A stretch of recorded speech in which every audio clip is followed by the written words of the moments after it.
Баршаңызға қайырлы күн достар, сіздерге бүгін бауыр етінен жасалған салат түрін ұсынамын. Менімен бірге болып видеомды соңына дейін қараңыздар. Бұл салат тойымды әрі денсаулыққа өте пайдалы. Ең алдымен бауыр етін турап алып, блендердің көмегімен арасында түйіршіктер қалдырмай жақсылап езіп аламыз. Содан соң бөлме температурасындағы сүтімізді құйып араластырамыз. Содан соң 2 жұмыртқаны салып, венчиктің көмегімен жақсылап араластырамыз. Және де дәміне қарай тұз себеміз. Достар, енді ұнымызды біртіндеп себе отырып, жақсылап венчиктің көмегімен араластырамыз. Арасында түйіршіктер қалып қоймау керек. Ұнымызды қатты мөлшерден артық көп қоспаймыз, себебі пісіргенде бауырымыз қалың болып кетеді.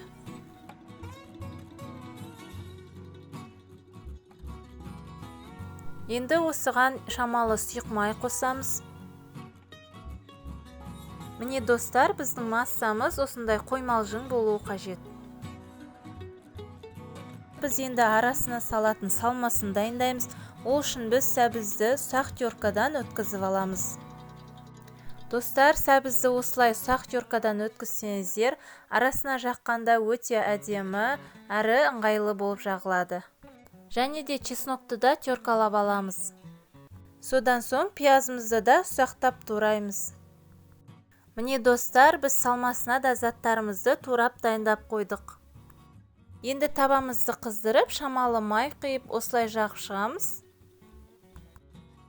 Енді біз бауыр етінен жасалған массамызды осылай үлкен қасықтың көмегімен құямыз, және де қасықтың көмегімен осылай жайып шығамыз. Достар, біз осылай табаға құйған соң тез арада жайып шығамыз. Себебі бауыр тез піседі, және де екінші жағына аударып шамалы уақытқа ұстаймыз. Міне біз бауыр қимақтарын осылай кезек-кезек пісіріп аламыз. Бауыр еті өте жылдам піседі, көп уақытыңызды алмайды. Барлығын осылай пісіріп алдық. Енді ішіне салатын салмасын дайындаймыз. Ол үшін пияз бен сәбізді осылай екі жағы қызарғанша қуырып аламыз.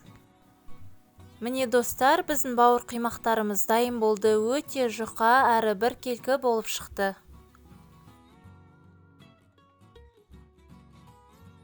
Достар, енді біз пияз бен сәбізімізді осылай бір ыдысқа саламыз. Енді оған чеснок пен майонез саламыз. Мен мұнда 3 қасықтай майонез салып, жақсылап араластырып алдым. Егер де майонез көбірек болған қаласаңыздар, тағы да қоссаңыздар болады. Міне біз салмасын дайындап алдық. Енді тортымызды жинауға кірісеміз. Астына біреуін қойып алдық. Енді осылай кезек-кезек жаға отырып, тортымызды жинай береміз. Достар, сіздерге дәл осы жерге каналымның сілтемесін қалдырамын. Менің каналыма тіркеліп, видеоларымды қарап, қолдап жіберіңіздер.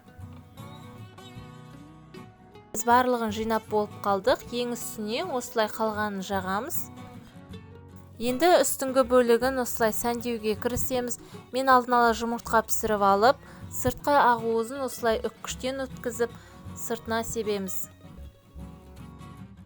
Содан соң жұмыртқаның сарысын үккіштен өткізіп, орта жағына себеміз.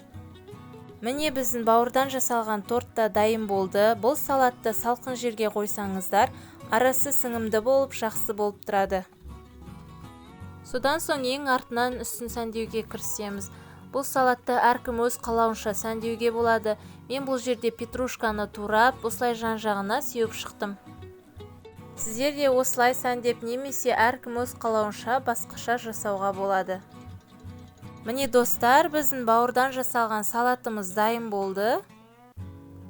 Бұл салаттың түрі сіздерге ұнайтынына сенімдімін.